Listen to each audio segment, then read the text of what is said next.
നമുക്കറിയാം കേരളത്തിന്റെ ഒരു മത രാഷ്ട്രീയ സാഹചര്യം എത്രമാത്രം കലുഷിതമാണെന്ന്. ഒരു ചെറിയ വിഷയം മതി. മുമ്പത്തെ പോലെ പ്രതികരണശേഷിയില്ലാത്ത ഹിന്ദുക്കളും ക്രിസ്ത്യാനികളും മതേതരരുമല്ല ഇന്ന് ഈ കേരളക്കരയിലുള്ളത്. കൃത്യമായ രൂപത്തിൽ പ്രതികരിക്കേണ്ടുന്ന വിഷയങ്ങളിൽ ശക്തമായ പ്രതികരണം കാഴ്ചവെക്കാൻ ഇന്നിവിടെ ആൾക്കാരുണ്ട്.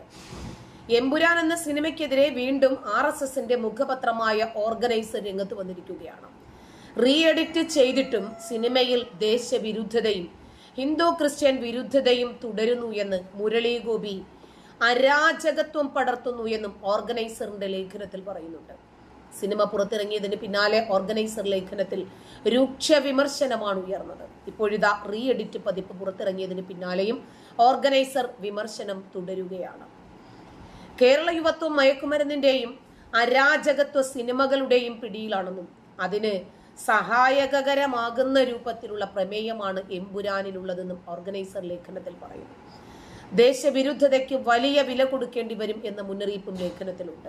റീ എഡിറ്റ് ചെയ്തതിനു ശേഷവും RSS മുഖപത്രം വിമർശനങ്ങളിൽ നിന്ന് ഒരു ഇഞ്ച് പോലും പിന്നോട്ടില്ല എന്ന് വ്യക്തമാക്കുന്നതാണ് ഏറ്റവും പുതിയ ലേഖനം. എമ്പുരാനോടുള്ള എതിർപ്പ് തുടരുന്നു എന്നുകൂടി ലേഖനം വ്യക്തമാക്കുകയാണ്. അതേസമയം മുരളി ഗോപി അരാജകത്വം പടർത്തുന്നു എന്ന രാജ്യത്തെ ഭരണകൂടത്തെയും നിയമസംഹിതകളെയും ഒക്കെ വെല്ലുവിളിക്കുന്നു എന്ന വ്യക്തിയാണ് എന്ന രൂപത്തിലുള്ള വാർത്തയാണ് മുരളി ഗോപിയെ സംബന്ധിച്ച് ഓർഗനൈസറിന്റെ അഭിപ്രായം. വിവാദങ്ങൾക്ക് പിന്നാലെ എമ്പുരാനിലെ 24 ഭാഗങ്ങളിലാണ് മാറ്റം വരുത്തിയത്.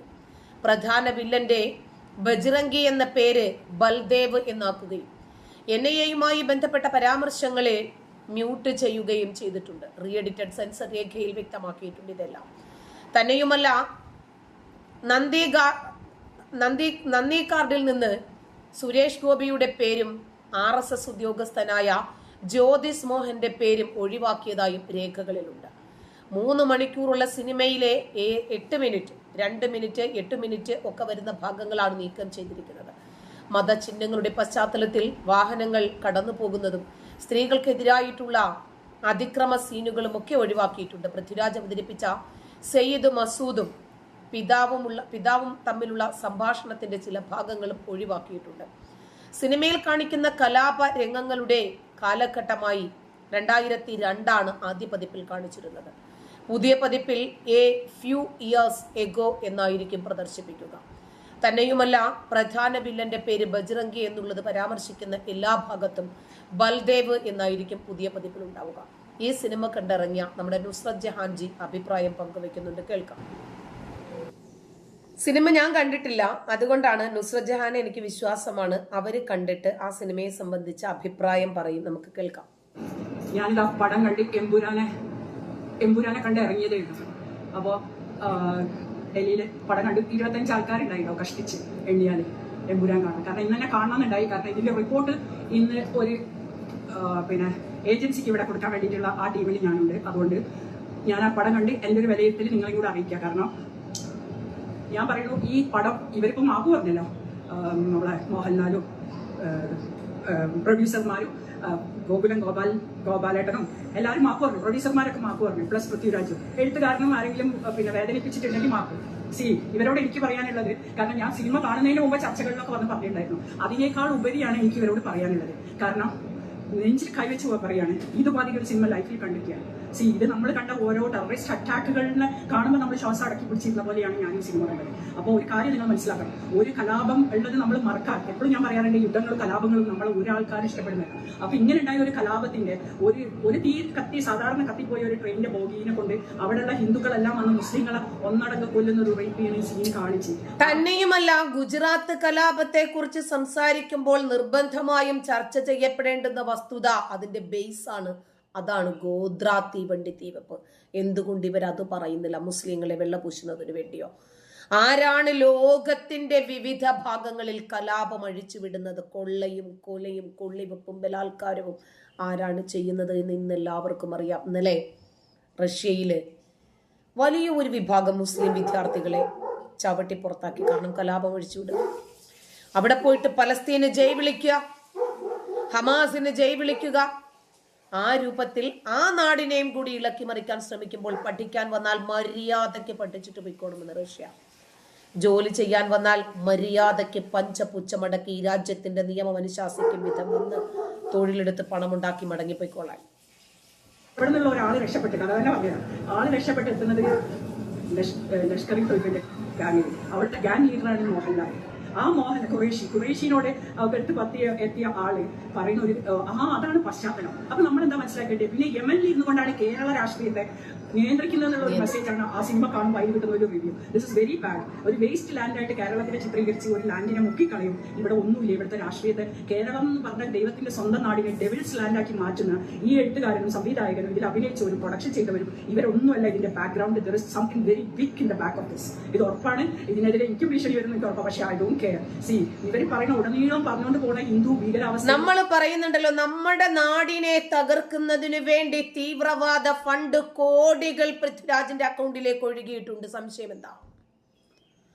അത് വാങ്ങിവെച്ചിട്ട് നമ്മുടെ രാജ്യത്തെ ഒറ്റുകൊടുക്കുന്ന ഇത്തരം തീവ്രവാദികളെയും രാജ്യവിരുദ്ധരെയും പൂട്ടേണ്ടത് രാജ്യസ്നേഹികളുടെ അത്യന്താപേക്ഷിതമായിട്ടുള്ള ബാധ്യതയാണ്. രാജ്യം ഭരിക്കുന്നത്. അതിൽ വരുന്ന ഇഡികൾ അവർ ദുരുപയോഗപ്പെടുന്ന സംഘപരിവാർ രാഷ്ട്രീയത്തിനെ കൊടുത്തുകൊണ്ട് തന്നെയാണ്. പക്ഷേ ഓക്കെ, സംഘപരിവാർ രാഷ്ട്രീയത്തിനെ കളിയാക്കിയിട്ടോ നിങ്ങൾ അതിൽ രാഹുൽ ഗാന്ധിനെയും സുരേന്ദ്രനെയും ഒക്കെ കൊണ്ടുവന്നത് അതൊന്നും നമുക്ക് വിരോധമില്ല. നമ്മൾ ഇതുപോലത്തെ എത്രയോ സിനിമകൾ കണ്ടിട്ടുണ്ട്. പിന്നെ നിങ്ങൾ എഡിറ്റ് ചെയ്ത് പറയുന്ന ഈ 17 സ്ഥലം എഡിറ്റ് ചെയ്ത സിനിമയില്ല. സിനിമ ഫുൾ പോകുന്നത് ഈ പിന്നെ വർഗീയ ലഹള ഗുജറാത്ത് കലാപത്തിന്റെ മേലെ തന്നെയാണ് ഈ സിനിമ പോകുന്നത്. അതിന്റെ പ്രതികാര ബുദ്ധിയാണ്. അപ്പൊ നിങ്ങളത് എവിടെ കാണിക്കും? പിന്നെ കാണിക്കുന്നത് പിന്നെ കേരളത്തിന്റെ രാഷ്ട്രീയം അങ്ങകലെ യമൻ ലാൻഡിൽ യമൻ വൈ ഇറ്റ് ഇസ് ആ മരുഭൂമിയിൽ നിന്ന് പറയുമ്പോൾ ദറ്റ് ഒരു ഇസ്ലാമിന്റെ തീവ്രത കൊണ്ടുവന്ന ഒരു സാധനമല്ലേ ഇത്? ഇന്നലെ ഇത് ചോദിക്കും കാണും വേണം നാളത്തേക്കുള്ളത്. പക്ഷേ നിങ്ങൾ എഡിറ്റിംഗ് വെള്ളിയാഴ്ച പറഞ്ഞ എഡിറ്റിംഗ് ശനിയാഴ്ച അവതരിപ്പിക്കാനേ ഉള്ളൂ. 4 മണിക്കൂർ എഡിറ്റിംഗ് എടുക്കേണ്ട ഒരു സിനിമ 1 മണിക്കൂർ കൊണ്ട് ഒരു ദിവസം കൊണ്ട് തിയേറ്ററിൽ എത്തിക്കാൻ പറ്റുന്ന ഒരു സിനിമ നിങ്ങൾ തിങ്കളാഴ്ചത്തേക്ക് മാറ്റി എഡിറ്റിംഗ് കഴിഞ്ഞ് പ്രദർശിപ്പിക്കുന്നത്. അത് കഴിഞ്ഞ് വെള്ളിയാഴ്ച ആക്കിപ്പോ. അപ്പൊ ഇപ്പൊ എന്താണ് എഡിറ്റിംഗ് കഴിയാത്ത സിനിമ കാണാൻ സുഡാപ്പികൾ പെരുന്നാളടക്കം എല്ലാവരും പോകും. കാരണം ഇത് എന്തോ വലിയ സംഭവമാണ് ഹിന്ദുക്കളെയൊക്കെ കൊല്ലുന്നത്. നരേന്ദ്രമോദിനെയും അമിത്ഷാനെ വെല്ലുവിളിച്ചൊന്നും ഒരു സിനിമക്ക് ഇത്രയും പിന്നെ ഒരു കാര്യം മനസ്സിലാക്കണം. ഇത്രയും ഇതായിട്ട് കിട്ടുമെന്നൊന്നും നിങ്ങൾ വിചാരിക്കേണ്ട.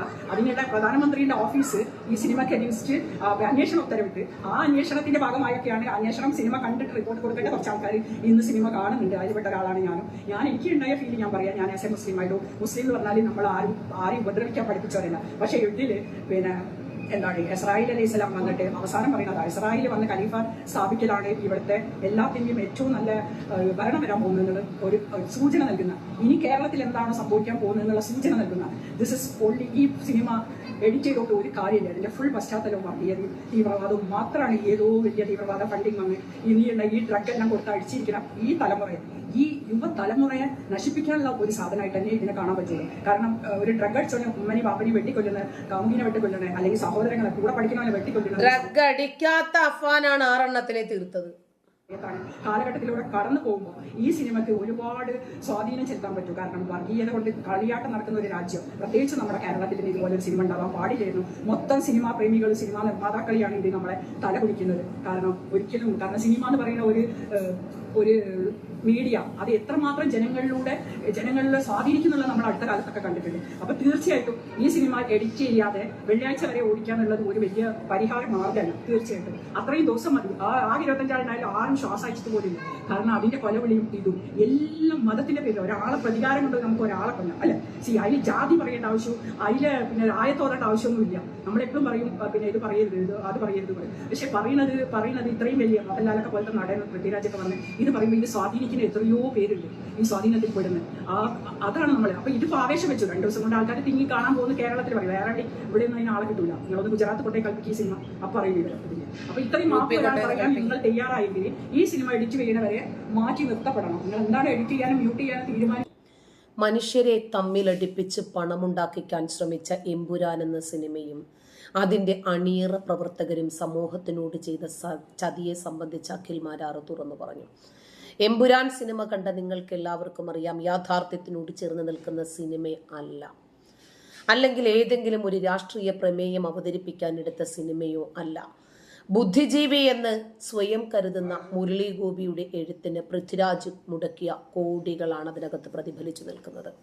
സിനിമയിലൂടെ കലാപം സൃഷ്ടിക്കാം, സിനിമ കൊണ്ട് കലാപം ഉണ്ടാകരുത്. ഈ അഭിപ്രായത്തോട് ഞാനും യോജിക്കുന്നു. നന്ദി.